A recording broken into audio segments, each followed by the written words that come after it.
Сот үзіліс жасайды 14 сағат 30 минутқа дейін. Тұруларыңызды сұраймын.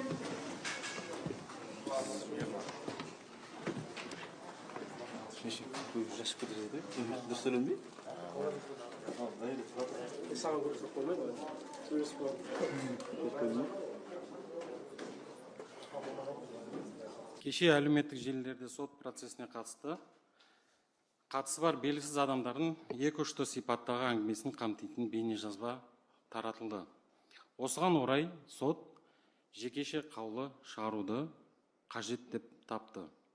Прокурор бейне жазбаның шынайылығын, диалогқа қатысушылардың кім екенін, олардың сөзінің мазмұнын анықтап, заңға сәйкес тиісті шаралар қабылдауы тиіс. Сонымен қатар Қазақстан Республикасының Конституциясына сәйкес іс бойынша шешімді тек сот қана қабылдайтынын еске саламын.